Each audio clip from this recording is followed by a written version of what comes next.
Good morning, everybody. I'm really happy to see all of you here today for what seems like the fifth event, or anyway, a lot in this series of mini festival about video game music. We've been having a great time over the past since Thursday, and I'm really happy that we're going to be looking at some kind of critical components of what goes into keeping video games and their legacies and stuff like that around for the future this morning with today's talk. So please welcome David Gibson and Amanda May. David Gibson's with the Moving Image section, and Amanda May is with the Preservation and Reformatting division at the Library of Congress. And join me in welcoming them. Thank you.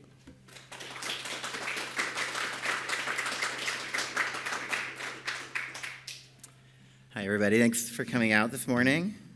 Glad to see such a large group out for this interesting talk, I hope, about the work that we're doing at the library to process, catalog, and preserve video games.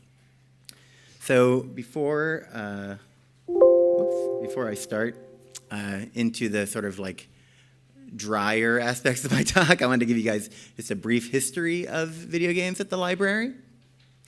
So the library has been receiving, at least through the copyright registration process, information or registrations for video games since the late 70s. So here's the classic example I always like to bring out first, which is the copyright registration record for Pac-Man. As you'll see, it has the application title there is Puck-Man, which is the original release title.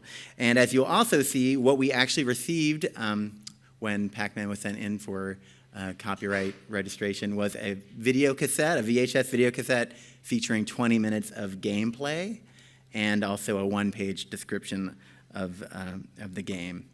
And that is actually also, that's still what's on the books for what is required to register your game for copyright. It just needs to be about half an hour or so video representation of gameplay and a paper description of the game. So just another example, this is the copyright record for Super Mario Brothers. Or Mario's Adventure, as it was called on its application. And again, you'll note that instead of actually receiving the game, we received identifying material, which is kind of a gray area. I actually haven't been able to locate. I think this might just be in a box in a warehouse somewhere. This identifying material. Under the supervision of top men, of course. So we're still. So we're still receiving those kinds of things. We're still receiving video representation of gameplay and descriptive material, as you will see. But in 2006, the section that I work for, the Moving Image section, took over custody of the games, essentially prior to moving to our new facility in Culpeper, Virginia, which the mission of which was supposed to be very like digital preservation focus and transfer of analog materials to digital focused. So I think the idea at the time was we'll send the video games down to Culpeper and they will just be sort of ingested in this process of digital preservation and preservation of analog materials to reformatting. So we brought over about a little under 2,000 games, 1,857 games were transferred at the time. And we are now actively receiving games at the Moving Image section under two different modes of acquisition. Copyright deposit is still a big one, but we are also starting to receive more and more private donations as word gets out that we are collecting video games. So there's a lot of gaps in the collection, obviously, because of what I showed you earlier, where we were just receiving video representation and descriptive material. There's actually a pretty large gap there for the entire 80s and most of the 90s that we don't have a lot of these games.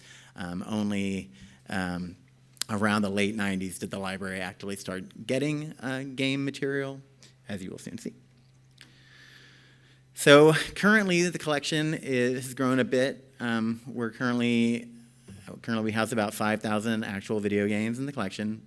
We have about 3,000 strategy guides, 1,100 game-related periodicals, 25 gaming platforms in the collection, many of which we have bought using equipment funds, and then advertising materials. And we also do have some source code examples in our collection, because that's another thing. If you have a unique aspect or in your source code that you would like to protect for copyright reasons, you can send the excerpt from your source code, print it out to the library for copyright registration purposes.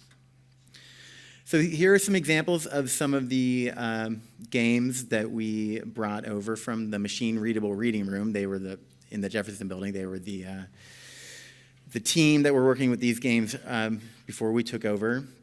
And some of these, at least one of these, is on display in there. This InSync fantasy phone and CD-ROM game. You can actually go and visit that in our display area behind me later if you want. But most of these games, like I said, are from the late 90s, early 2000s, and they're CD-ROM games. We also have in the library plenty of strategy guides, many of which were, handsomely bound by our Bindings and Collection Care division. And we have an example of one of those also behind me that you can go check out. It's the Final Fantasy. But we have actually, since this time, we have asked that they no longer put them in these bindings, because it sort of destroys at least part of the spine, and we wanted to keep them intact if we could. So in addition to the materials that we get at the library through the copyright process, which include the two previous slides that you just saw, we're also receiving gift collections to fill in some of those gaps that I discussed. So here we see some examples of a collection from a gentleman in Alaska who sent us some Apple II floppy games. And the great thing about this collection is that he not only had the discs themselves, but he also had a lot of the packaging and a lot of the ancillary materials that came with the games, which from our perspective, since we currently can't provide access to the games themselves, it's good to have this ancillary material that will hopefully give researchers some context about the gameplay, the game situated within a historical context. Just more examples of some of the items we've received through gift collections, and some of these are also on display. This Atari, the classic notorious Atari ET cartridge. This one was not sent to the New Mexico landfill. I don't know if everybody here knows the story of the Atari game, but it basically, it was quickly made to cash in on the success of the movie, and when everyone realized that it wasn't necessarily a really great game, Atari lost a lot of money, and they had a lot of unsold copies of the game that ended up in a New Mexico landfill. And if you want to learn more about that, there's a documentary called Game Over, where a few game historians and developers visit the very landfill just to see if the urban legend is true, and indeed they do end up digging up a lot of those abandoned cartridges. So we have some other things. There's some Nintendo cartridges obviously here. This Link game, which is also on our display, is one of the games that Nintendo licensed out to Philips. So it was made for their CDI system, and it's one of the few Zelda games that wasn't made for Nintendo. And we also have, as I said, periodicals. So in 2013, two members of the game development community who happen to be friends of ours very kindly purchased from eBay full runs of Nintendo-powered Game Pro, Electronic Gaming Monthly, and Game Informer. And basically they purchased it off eBay and gifted them to us, so that was very nice of them. And again, it's, I think, valuable to have these kinds of things because, we want to not only collect the games, but everything surrounding, the world of gaming and the history of gaming in America, so that we can give researchers, context beyond just being able to play or see the game. So one of my responsibilities is cataloging these materials before they're sent up to Amanda to do the actual preservation, which you will hear about very soon. And there are obviously challenges unique to video games in terms of cataloging. One of them being, you'll have one game title that's ported out to many platforms, and so it's a question of, what is the definitive version of that, if there is one at all. We have foreign language titles in the collection. We have, again, the DVDs and VHS of gameplay that I showed earlier, which, those raise their own questions. We have documentation, and we have unpublished games as well that also just raise a whole, open a whole other can of worms, basically, with those. So this is my example. This is the classic example that if you were to come to our building and get a tour, we always stop at this display and say, here are the 7, FIFA 08 soccer games we have for 7 different platforms.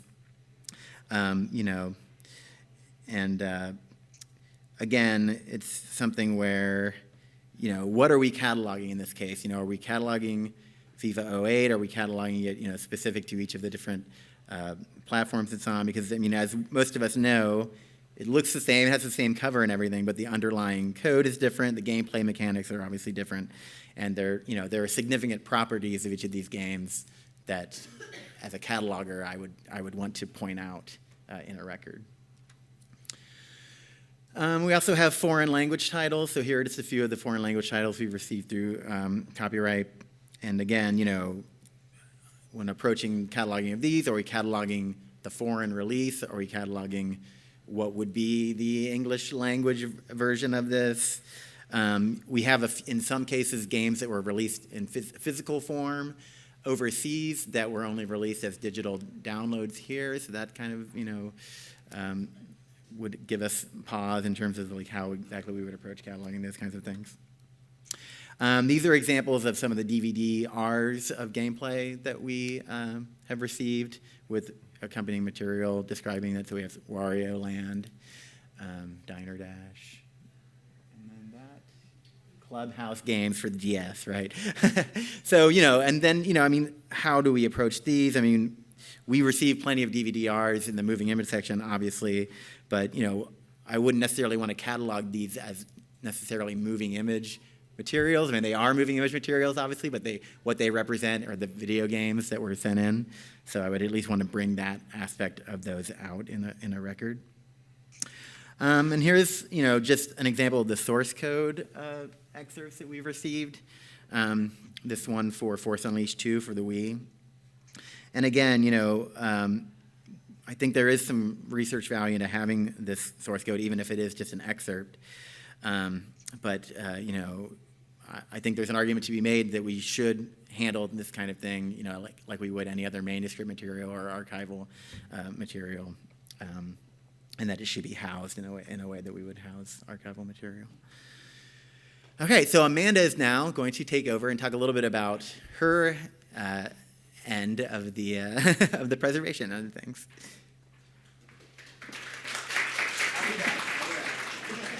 We're going to hand off a little bit. Hi, I'm Amanda May, and I work here on the Hill on the Preservation Reformatting Division. And what we do is we take a lot of items that are at risk for various reasons, like either it's a book that's falling to pieces or a newspaper that is turning brown and will fall apart when you touch it, or microfilm that is being lost, and we reformat it in some way to help preserve it. So that also goes towards all of the different CDs and floppy disks and USBs and hard drives and everything that we get as part of the collections, which we have a lot of. And so I work on that project specifically. I'm a digital conversion specialist, and I'm an archivist and technologist. So I'm working on actually trying to get the data off of these carriers and into our digital preservation platform. So talking about all the sort of things that we get. So we got different styles of floppy disks. We've got hard drives, external hard drives, internal hard drives, CDs, DVDs. We get little USB sticks. And what do you want to call those? We've got a couple different ways of naming them here: tangible media, legacy digital data storage media, external media. Usually we use one or many of these to kind of describe what we're talking about, and then we end up saying, like floppies and hard drives and stuff. So that's the sort of thing that I work with. So here at the library, we've got a lot of these things. So the machine readable collection is one. It's got about 55,000 items that I'm working on reformatting, and that's just in the first batch. So that's everything that's here on the Hill. So we've got other collections in other places, like Fort Meade. That's probably another 100,000 items. The Geography and Maps collection is at least 75,000 items, and they're really excited that we're reformatting things because then they can throw away the originals, and they're running out of shelf space. MBRS is the Motion Picture Broadcasting Recorded Sound section, and they've got the... Yeah, so they've got the video games, so that's why it's highlighted, because that's what we're talking about today. Technical reports, 5,000 items, and then a whole bunch more in all of our different archival collections, like manuscripts, folk life, veteran history, and so on. So we've got a lot of work. I've got plenty of job security. Don't worry about me. So this is our collections as you see them. So you see a box of a bunch of CDs, jewel cases in a row. I've got about 30 of those in my office right now. That's from Geography and Maps. You've got carts that come in, and these are books that have tangible media in the back of them. So if you ever had like a textbook or a test prep book or something that had a CD in the back, we get those as part of a copyright deposit. I get to work on the media that are included in those. We get archival collections. Some of these ones on the bottom, you see all kinds of different zip disks and floppy disks, and there's a box with a bunch of 5 1/4-inch floppy disks. There's even a telephone where I'm supposed to get the data off of an answering machine, and then a bunch of USB sticks that are part of the technical report section. So that's just like a little sample of everything that's in my office. I took these pictures yesterday, so I get all kinds of fun stuff.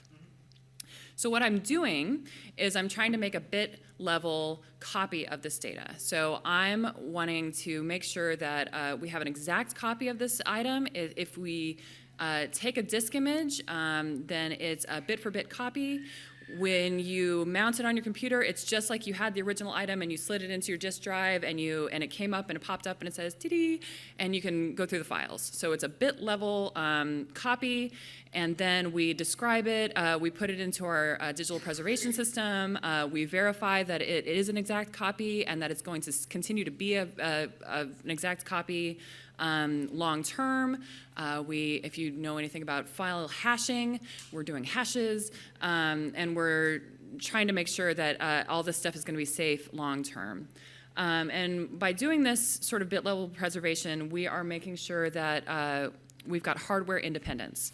So we don't have to maintain a 5 1/4-inch floppy drive for somebody to be able to access this data. They can pull up a digital copy and access this data just like they had the 5 1/4-inch floppy drive, but we don't have to worry about being able to source those things because they don't make those anymore.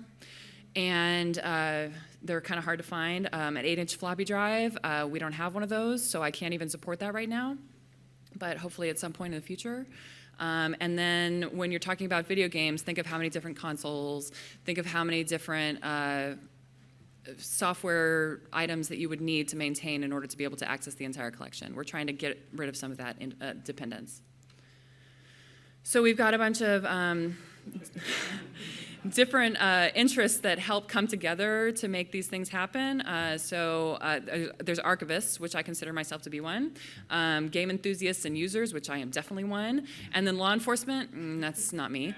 But a lot of the tools that I use were developed for use in law enforcement. So if they got a suspect's computer and they need to look for whatever files are illicit on there, they've got the tools to do that.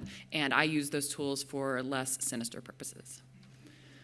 So some of those tools, you'll see my Fred is my big computer at the top. His name is Fred, and his little buddy Fernando is down at the bottom. And Fred actually is the name that he came with, Forensic Recovery of Evidence Device, FRED. And Fernando is a nano Fred, and so that's an anagram, Fernando.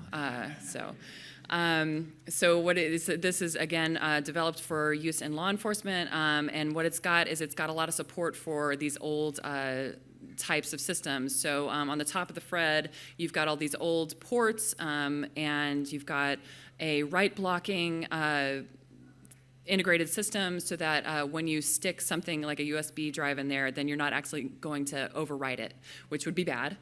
We want to make sure that we're getting the original item and not something that my computer made up and wrote to it.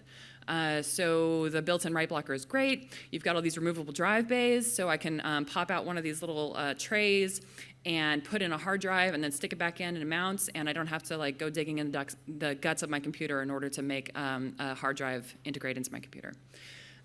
So these are the main computers that I use to work on these. I've also got a bunch of other hardware and software, and I'll kind of walk you through some of that. Because I've got a lot of different formats that I have to support, as you see. So this is a RIP station. It'll take about 100 CDs at a time and kind of run through them. It pops one in, puts it in the drive, loads it up, makes a disk image, pops it back out, spits it out into the cup, and then goes on to the next one. So that's a nice way of making a lot of disk images at once without me having to babysit my computer. As we said, we've got Fred. We've also got my Frankenstation, which is I've got a bunch of computers that I have taken to pieces, and I kind of use parts of them at a time, and you'll see the kind of cable that's sticking out of the top of it that plugs into whatever floppy disk controller I'm using. I've got an FC5025, which is again a floppy disk controller, and it helps me access a whole bunch of different older floppy disk formats. This is specifically for a 5 1/4 inch floppy drive. And then my CryoFlux, which is my really specific tool for accessing floppy disks of various sizes. It takes an image of the floppy disk at the magnetic flux level. Basically, it's reading the magnetic levels throughout the disk, and it makes a disk image of that. It's called the stream. And then later, I can interpret that stream into the actual formatted disk image. So I can read a copy of the disk once and then try to figure out what it was formatted at a bunch of times without having to go back over the disk again, which is really helpful, especially when a disk is really damaged. I only want to read it once, and then I can put it away and then work on that digital copy. So that can also be really helpful when I don't have any clue what the disk image is going to be formatted as. So I had a collection from the manuscript division, and I made the stream files of these, but then I couldn't figure out what they were formatted as. And after a lot of research and analysis of the stream file and all this stuff, I found out it was a WaveMate bullet. Anybody? WaveMate bullet. No. It's pre-DOS. It was around for maybe a year, and this guy had bought one and had written all of his books on it, and then nobody else had ever heard of it or used it. But all of his floppy disks were formatted in this format, so I was able to get the data off of it, but it was a research project. So the CryoFlux was really helpful with that. And this is some more about the CryoFlux. So you see it's got all kinds of bells and whistles. So then these disk images that I make, I can interpret using FTK Imager. So this is a screenshot of that. You can actually see the hex view of the files. You can see the list of the files there on the kind of middle-ish part. And then you can read those in a text format and then export the files. I've also got Forensic Toolkit, which will analyze large swaths of disk images, make lists of all of the different files, we'll export things, we'll hash them, we'll make reports. I can find PII, which is if I'm looking to make sure that a collection doesn't have any social security numbers existent in the collection, because I want to make sure that those don't get served accidentally to people.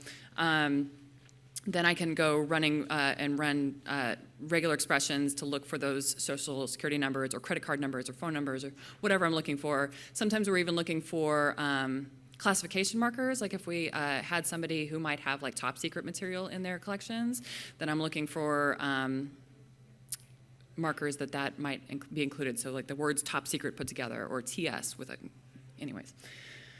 Making sure we don't keep all that stuff in the collections. So I've got a boneyard. This is old computers that had existed in the computer or in the library, or that people donated to me, and I either use them for parts or I try to boot them up and use the actual operating system that's on them. And I've got a bunch of tools and old drives and everything, and it's really fun.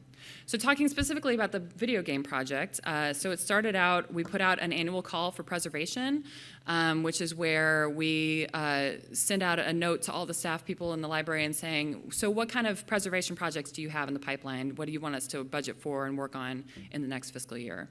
And we got a call about video games, which is great. So that came to me after I had set up all this capability for dealing with these old media types.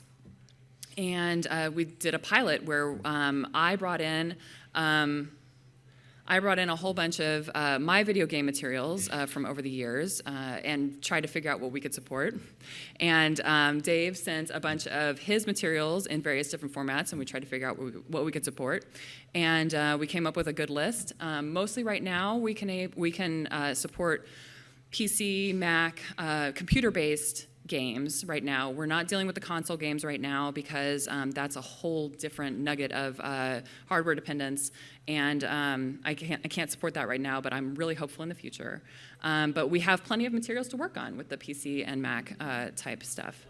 So we did the first batch, which included a lot of games from Monopoly titles and Chop Suey, which he's going to talk about in a minute. And not only are we capturing the disk images and the files and everything, but we are also capturing high-resolution images of high-resolution scans of all of the accompanying documentation. So we've got boxes and manuals and advertisements and flyers and everything that's kind of included in the box when it came in the box. We're capturing that as well. So 600 DPI TIFFs with an OCR'd PDF to accompany that, so to make access really useful when it comes up and we can actually serve some of this stuff. And then in the second batch, we had Blue's Clues and Curious George and a couple other things. And this is just how things are grouped on the shelf in MBRS, so it's kind of random what we get. We did have one failure. I had an Apple II disc that was Curious George Goes to the Grocery Store? I don't know. It failed. I tried.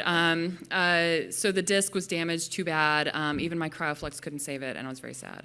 But we did still capture all the accompanying documentation, so we've got that. And maybe in the future, we might be able to get a replacement.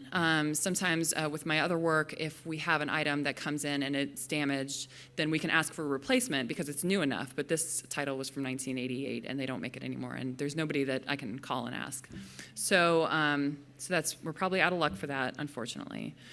So for this, as we kind of move along and we work on more items, we're able to document our process a little bit better. We're able to hone our workflow better. We're getting some new equipment to do the high-res scans of the items.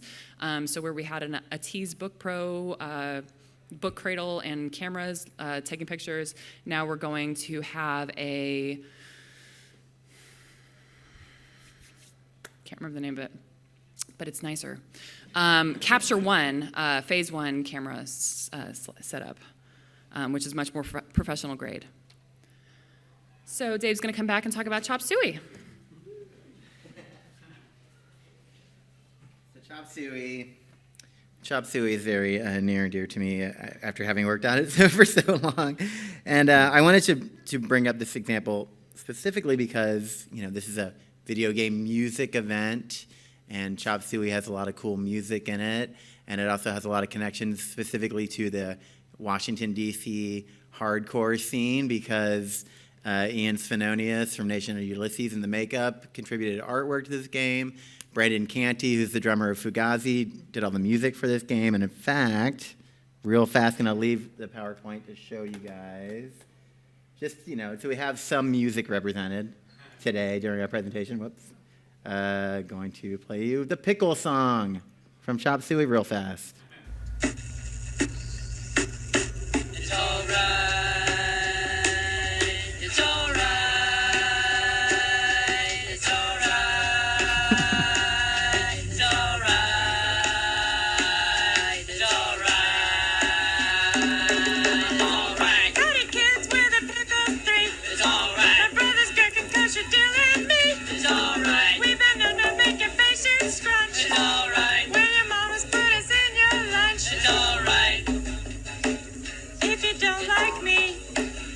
It's alright. If you really don't like my taste, It's alright. please don't let me go to waste. It's alright. I know I taste a little strange, It's but I alright. hope someday your taste will change. It's alright. If you don't like me, It's alright. All right, that's probably enough of it. Alright. But as you can tell, amazing video game music there. All right, so back to, let's see, where am I? Okay. So good old Chop Suey. If you don't know, it was a game made in 1995, aimed at basically like preteen girl audience, which is also makes it kind of a unique game, I think. Right, thank you. Narrated by David Sedaris. It was a very early gig for him as well. So yeah, there's all kinds of like cool people involved. It was designed by an artist named Teresa Duncan, who was great too, and she made some other games as well. Around the time that we were, starting to think about, how are we going to catalog these things? How are we going to preserve them? What steps do we need to take that are necessary? It was around the same time that the OLAC, or Online Audiovisual Catalogers group, put out their best practices for cataloging video games, which is very useful. So basically, OLAC defines 4 general characteristics that make video games unique. Platforms and formats being one. The fact that you can have different editions and expansions for games, and then the fact that there's credits and title information that is where the credits themselves are sort of unique in regards to the rest of sort of AV cataloging is concerned, and then the fact that there's all this legacy mark data that does exist for games that we now have to kind of go back and change to make sure it applies to RDA, which is Resource Description and Access, which is a newer cataloging set of rules, basically. So, here is the catalog record for Chop Suey, and you'll see, if I kind of point out to you, that there's fields that are unique to it as a video game. There's a 250 field that says it's a Macintosh CD-ROM. The 300 field, which is our usual physical description field, is slightly different because it talks about, the fact that it's a computer disk, the fact that it has a user's guide. And then again, you have these other fields that are specific to RDA that tell us it's a 2-dimensional moving image and a computer program and a computer disk and digital, so on and so forth. So when we were starting to think about, okay, well, we have to figure out how we're going to catalog these for purposes of preservation, we kind of created this decision tree here. It's a little hard to read, but it basically says, a game is selected for preservation, it needs to be sent up to PRD, but before we can do that, we have to make a record for it in our Voyager catalog. And then as soon as Amanda is done with it, she sends us back the game image itself, the image of the disk, and all the scans that she was talked about in both TIFF and PDA format. And then those are eventually, all of that stuff is ingested into our digital repository in Culpeper. And so, yeah, again, as Amanda said, we get an ISO image of the game itself. We get TIFFs and PDFAs, TIFFs for preservation and PDFAs for access purposes. So basically, all we're providing access to right now, if you were to come to our reading room and say, I'd like to see, such and such video game title, essentially what you would have access to is the scans and the images that we're capturing, not the game content itself, because that's still being treated as a preservation-only file. And just to show you specifically for Chop Suey, so this is kind of how the hierarchical structure of the cataloging works when we're ingesting it. So you have the content, which is the game content itself, the photograph of the disk, and then the scans of the packaging and the scans of the accompanying materials like booklets. And then we have to, we basically have preservation files and access files, except for in the terms of content, you'll notice it says to be determined. And then, but we have, preservation and access for all of the scans and images. So all of that basically gets put into this tree, and this like parent-child relationship is how we describe it, so that it can go into our workflow software, which is necessary to get it into our digital repository. So some of the challenges moving forward, we're still only receiving some games and not all. We actually are not receiving any digitally distributed content yet. We're really only receiving games that are sold physically in stores. The questions of what do we prioritize? So basically, right now we're prioritizing these CD-ROMs because we have a lot of them. They're on a fragile media, and they're basically, essentially simple for Amanda to work with in terms of preserving them. The lack of metadata standards, which is things like the OLAC best practices are helping us deal with. The fact that we have limited to no access to a lot of this content, and then trying to figure out how what is coming in for copyright. So are we still getting video of gameplay? If we are, what form is that taking? Is there a way for us to get that kind of stuff? And then Amanda has a few more slides, and then we will be available for questions. Okay, so next steps is just continuing to work on the collection, and then we want to eventually be able to access these materials and make them available so that if somebody comes into the library and wants to actually play one of these games, then they can do that. So that's complicated by the copyright status of these games. All of them are new enough that they are still under copyright status, although by the time we come up with an access solution, they might be out of copyright. So we're looking into a possible on-campus only, meaning you have to be in a library building to be able to access these, probably on a locked-down library computer, so that you couldn't take a copy of it for your own. So that's what we're looking at.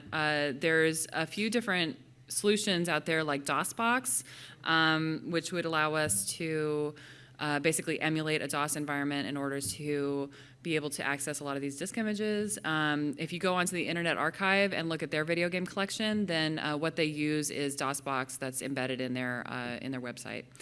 So if you go to play Oregon Trail there, then you'll notice the little code blips before the game actually starts up, and that's DOSBox initializing. So that's an option that we have used here at the library to access some DOS-based disk images, and that could be a solution moving forward. There's also a solution out there that was developed by Yale called, or developed with Yale, Emulation as a Service, or EAS, and that's a whole bunch of different specialized emulation environments that emulate different environments. Like if you needed an Apple II type environment, then they've got one of those, and you just configure it for use with this specific disk image. And whenever you want to use that disk image, then you pop up that particular emulation, and ta-da, you're done. So that's starting to be a larger solution within the library community, and we might be able to use that in the future as well. There's also virtualized access environments. Basically, you make a virtual machine that's configured specifically for this disk image, and there you go. So we're exploring a bunch of these different solutions. We don't have anything yet, but as I said, right now we're doing stuff for preservations primarily. And access is unfortunately just a secondary consideration, but I'm hopeful that in the future we'll be able to get something going, and it'll be awesome because it'll be, I might have to test all those video games and make sure they're working. Sad. So as Dave said, we're open for questions.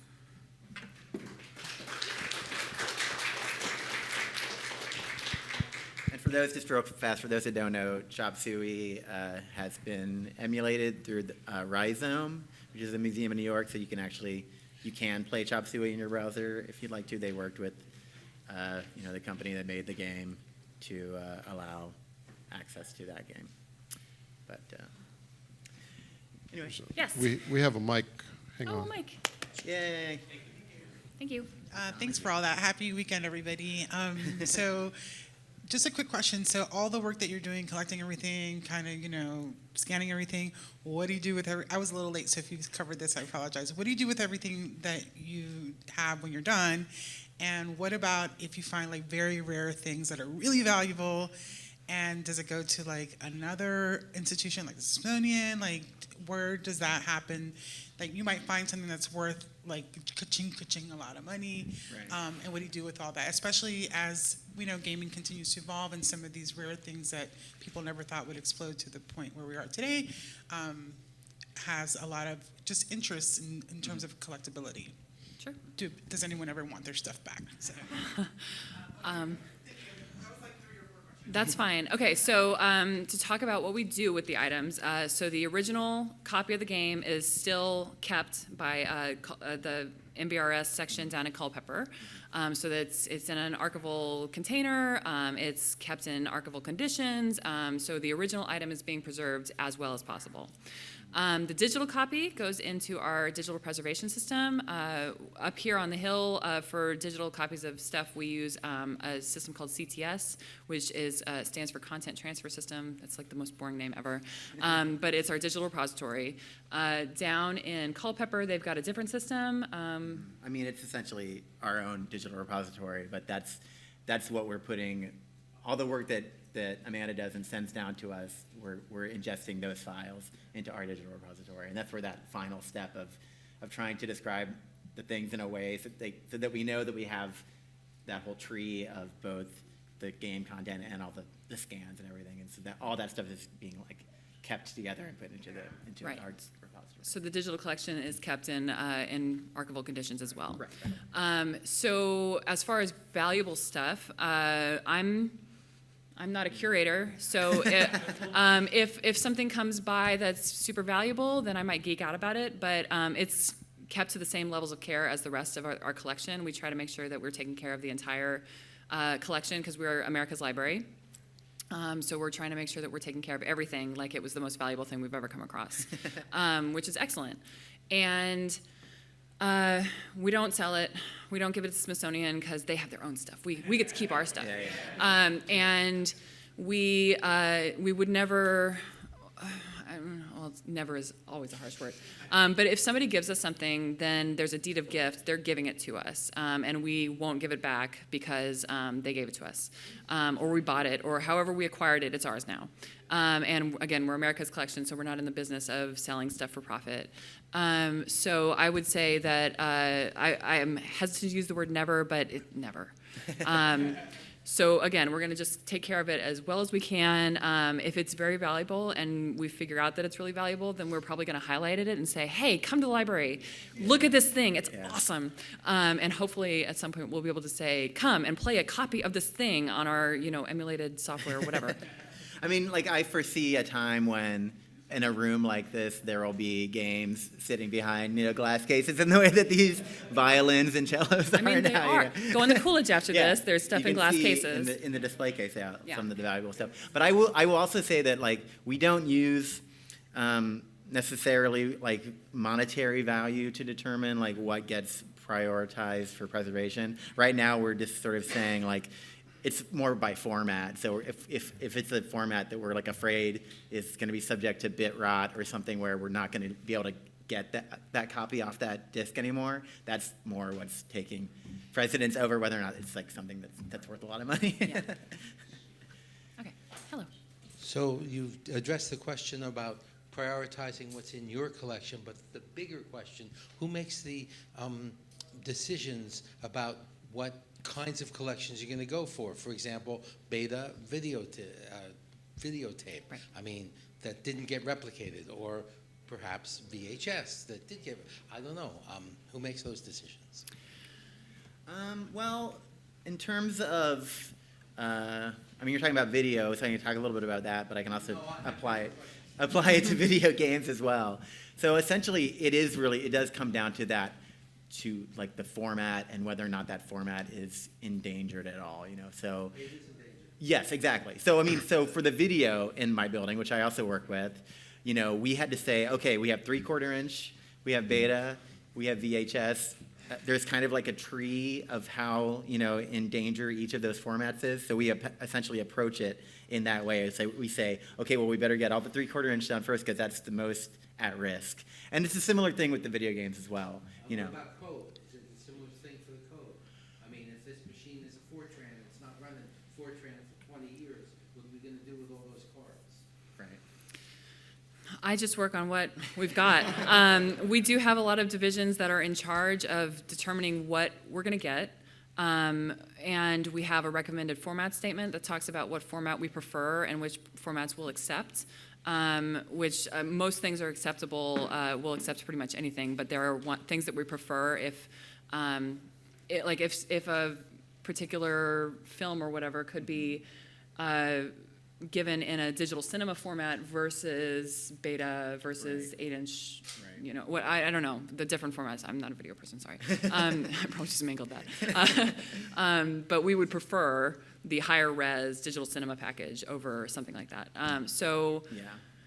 Yeah, I mean, this is something that we're like actively working on right now, especially, you know, as we're trying to make this transition towards getting more born digital materials. Because, I mean, you know, currently I can say, you know, we get a lot of material still, moving image material, even things that you would see on Netflix, things that like never really touch a physical thing. They're shot digitally, they are edited digitally, they are distributed to you digitally, and that's essentially it. But we're getting some of that stuff on DVD-R just because the mechanism isn't in place right now to send us those digital files directly. You addressed working with the Smithsonian. What about working with other archives such as universities or the Internet Archive? Do you interface with them and say, what's in your collection and how are we going to keep one copy? Do you do that kind of stuff? Yes. Triage? I wouldn't say for video games specifically, but for other formats, yes, we will look at other institutions, and if somebody else has already digitized something and made it available online via the Internet Archive, via HathiTrust, some of the other more widely available digital repositories, then we will not reformat that. We will preserve our original copy of something like a book or a newspaper, but we won't put together the resources to digitize that if somebody else has already done that work. So we're kind of collegial in that way. And we also work very closely with other institutions to figure out best practices and to figure out what we should be doing and talk as a community. Sure. Okay. Guys, is there any other research being done in tandem Can you talk into with- your microphone? Yes, ma'am. Is there any other research being done in tandem with your research, Amanda, in regard to longevity of magnetic media? I mean, the joke on the internet is that it's basically they're man facts. Everybody says, well, how long does the data last on a 5 1/4 or a 3 1/2? And the guys on the internet just make these logical guesses. It would be wonderful to be able to just quickly document that information as the data backup is being done, in order to basically come up with facts along the lines of how long has data survived matched to, you know, the actual file date. Sure. And things like that. Is that being done? So our preservation research and testing division, PRTD, does research on the physical carriers. I know they've done a study on different CDs and DVDs and optical carriers to see how long those actually last. And it's possible that they've done some research on floppy disk formats and stuff too. As far as us capturing data about failure rates and such, not systematically and not scientifically, but I will say anecdotally, I have higher failure rates with CDs and USB drives than I do with floppy disks. Because, and that might be an issue of scale, I see way more optical disks than I do floppy disks. But I feel like the floppies have held up a little bit better than some of the CDs, especially if the CDs were made by consumers rather than publishers. So if they were made in somebody's CD drive at home and then they put an adhesive label on the top, those are going to fail fast. And whenever I'm talking to our collections curators about prioritization, then that's usually what I say. I say, if you've got anything with like an adhesive label on the top, let's work on that first, because that's going to be our biggest trouble. If you've got anything on a hard drive that's just been sitting in a desk for 20 years, let's definitely work on that right now. And especially if you've got a USB key or whatever that can just disappear, let's get that off first, because you know where your floppy drives are, and they're probably where your floppy disks are, and they're probably going to hold up just a tiny bit better more than your more vulnerable CDs. Hi. So I know that the Library of Congress does some of its own coding, like with Bagger and things like that, which is a great program. I love it. But you mentioned that you use some virtual machine programs, some open source ones like DOSBox. Has the Library of Congress considered contributing to code for those? Because I know development sometimes on those can stall a little bit. Yes. For some projects, we do contribute. For some projects, we'll contribute financially and then say, hey, can y'all develop this particular aspect of it for us? And we'll kind of chip in for that. Sometimes we will basically take over a package that was open source and we'll make a library version of it that's maybe a little bit more robust. And it just kind of depends. I know if you're familiar with BitCurator, we're part of the BitCurator Consortium. We are hopefully at some point going to be part of some sort of emulation solution and do the same thing with that. So, yes. Okay, and then there's a gentleman back here that's had his hand up. Thank you. Okay. Oh no, I'm. No, it's okay. I'm sorry. I thought you wanted the kids to. I mean, yeah, he can ask. Okay. One second. We'll come back to you. I'm sorry. Sorry. Thank you. What game were you guys the most excited to see? Most excited to see? I was pretty excited to see that E.T. Atari game, I have to say, which is why I included it in the PowerPoint, just because, well, A, I'm like of the generation of people who like was totally into E.T. as a little kid, and so I was excited about that from that perspective. Yeah, I would say that like whenever we get like a gift collection of the older games, just because I grew up playing like any like original NES and stuff, I always get excited to see. So like Battletoads and some of those like Spy vs. Spy and some of the other kind of like rarer like NES cartridges I've been excited about. Our pilot project that we worked on had the original Tetris. Which is also on display. You know, not only did I work on imaging that, but you know I had to test it and make sure it worked. So that was fun.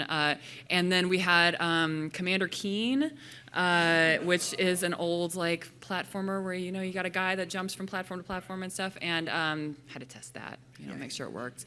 So my boss comes by and he sees me playing video games, and I'm like, it's work. It's good. It's work. So yeah, the Tetris that we have, and it's on display back here if you want to check it out. It's the Spectrum Holobyte version. So it was like it's pre-Game Boy, and it has all the actual like kind of Russian propaganda images like surrounding the. So it's pretty great. Yeah. Okay. When you're cataloging video games, who are the people that you take into account as far as when you're deciding who the author is or the creator or who to list? Right. And you mentioned videos of gameplay. Do the folks who do the gameplay get credited?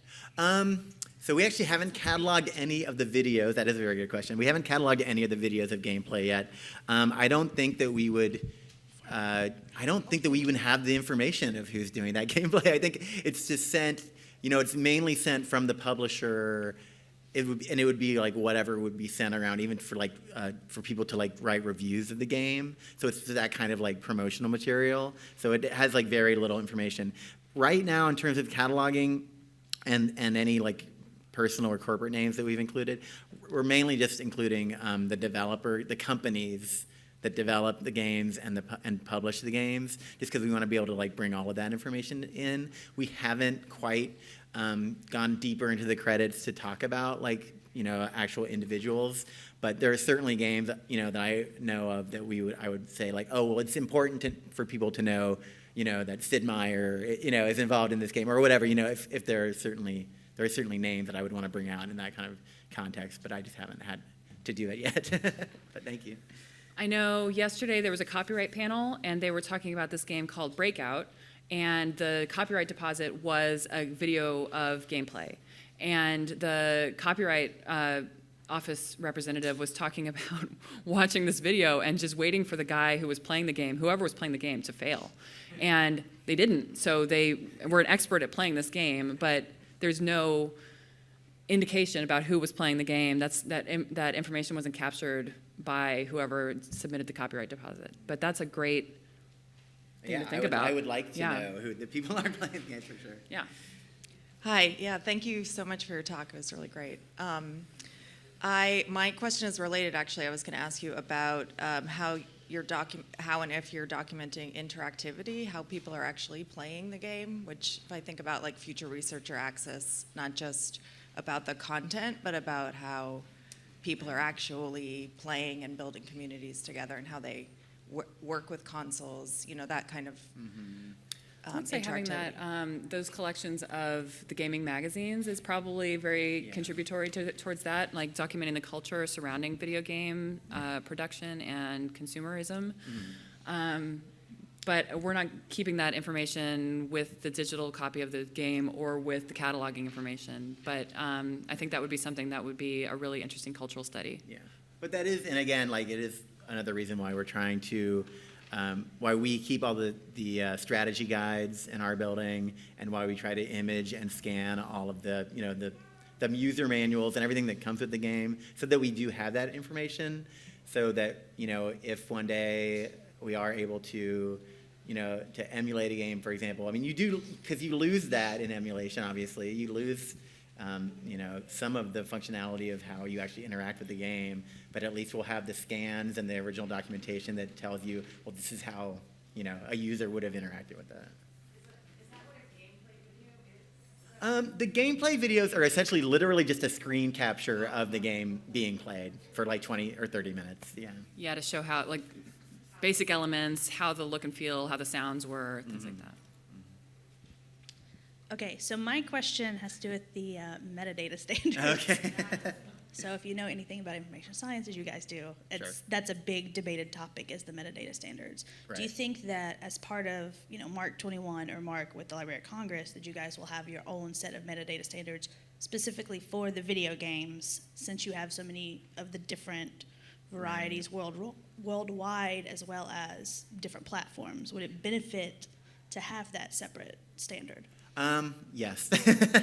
Yeah, and I mean, so right now what we have to work with basically are those OLAC best practices, which use MARC and RDA. But that, they only go so far, and MARC really only goes so far. MARC only goes so far to describe moving images, which is what I spend the other half of my time doing, But there are rules specific to moving images like AMIM2 that we can use that say, okay, well, if you have like a home movie, because it's not something that's published, this is how you would describe it, So yeah, I do think that we should eventually, at some point, I hope, work towards a very specific set of cataloging rules that speak specifically to video games. And I mean, hopefully by then we'll also be sort of out of the MARC, beyond MARC. Maybe everything will be streamlined. I know the University of Washington has an XML schema specifically for video games that they have developed or they are developing. So it's a fluid sort of thing that's coming up. Yeah, there are quite a few projects in the works, that are trying to come up with like controlled vocabularies for game machines. Like I know they did a project at UC Santa Cruz and Stanford that was basically, the whole idea was to create this controlled vocabulary list of all the different kinds of things you might encounter. So there are all these different projects that I hope we can kind of coalesce into something that would be useful for people cataloging games, for sure.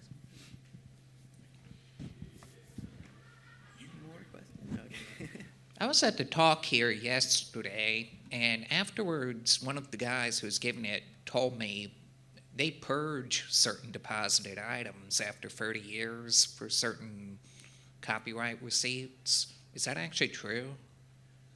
I mean, they would know more than I would. Yeah. But I have a feeling it's probably true. I mean, we have only so much space. And I mean, I have a feeling a lot of those early copyright deposits that I showed you, I'm sure that they went to our warehouse in Landover and lived there for a time. And I mean, because I've asked about that Mario descriptive material and not been given a straight answer as to whether or not we still have it. So we probably don't. And while on the same thing, do you two actually have the authority to view deposited items? Especially from long ago, where, say, the company doesn't exist anymore, the people who consigned it for deposit no longer are alive? Somebody still holds the copyright. It depends on estate law and all that stuff. Yeah. If we have it on the shelves, we can view it. It's just a matter of being able to access it. As far as being able to serve it, we can still do that because it's the library's copy and it's library fair use. And if we can't publish it, we can't give it away, we can't, there's a lot of things that we can't do because of copyright, but if it's on our shelves, then we have a copy of it and we can use it. So then you could check just to see even if you still have a deposited item from, say, 40 years ago, in some cases, for the really early stuff. We have so much stuff here at the library. It would be a needle in a haystack, so there are people that are better suited to look for that stuff than I am. That's my political answer. Yeah. And I mean, the issue with the game stuff is that, I mean, I think about it in the context of movie image, again, because I work for the movie image section. I mean, you know, for very early motion pictures, I'm not sure how many of you are aware of this, but we would get paper prints, which is basically an entire film printed out frame by frame on a roll of contact paper, you know, rolled up like a film reel. Right. So, you know, and those were kept in a locked room somewhere, I think, in the bowels of this very building for many decades before anyone even realized they were there. And only then did they realize how valuable those things were, because it meant that they could, you know, we now can scan high-res those paper prints frame by frame, output them either back onto film or in digital format, and we have access to things that are, you know, over 100 years old now. Better access to those things than we do to things that were made like 30 years ago, because, you know, because of the fact that we kept those paper prints. So I mean, my thinking is, and again, it kind of goes back to why I want to keep all this other contextual information and even the source code excerpts, even though they're excerpts, you know, because everything is a building block to knowledge of whatever format you're working with. So, I mean, as long as you keep, you know, anything, any shred that says this thing existed and this is what it was. I mean, I always use that paper print example because that's, I think, the ultimate example of how the library benefited from holding on to something, you know, that ended up being useful, but they didn't know how useful it would be, you know, in this modern era, basically. Is that it? Yes. Thank you, everybody, for coming. Thank you, guys.